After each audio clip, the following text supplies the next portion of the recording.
The first thing you want to do is always find the root, the fifth, and the octave. In this case, we're in the key of G. So find your root, find your fifth, find your octave. Right here is where your natural 3 would go. People just refer to that as 3 or the major third. If you lower the major third by a half step, you get what's known as the flat 3. People call it the minor third. So root, major third, lower this a half step or 1 fret, a minor third. So root, minor third. You also have the minor third over here. This is the same exact note. So your major third or your 3 versus your flat 3, root, 3, root, flat 3, root, fifth, root, octave, root, 3, root, flat 3. Okay, so now we're going to go from the 7 to the flat 7. So here's your natural 7.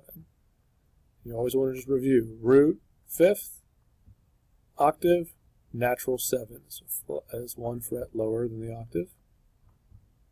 Now if you lower your natural 7 to the flat 7, it's going to be right here. So down a half step. So root, natural 7, root, flat 7, root, octave, root, natural 7, root, flat 7. Our final alteration is from the 5 to the flat 5.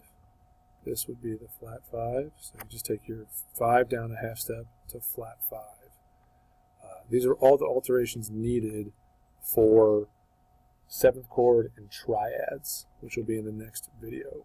Okay, let's do a little review. So if this is your 3, your natural or your flat 3 is going to be here. So from natural 3 to flat 3. This note's also located right here, same exact pitch. If this is your 7, this is where your flat 7 is going to be located. If this is your 5 right here, this is where your flat 5 is going to be located.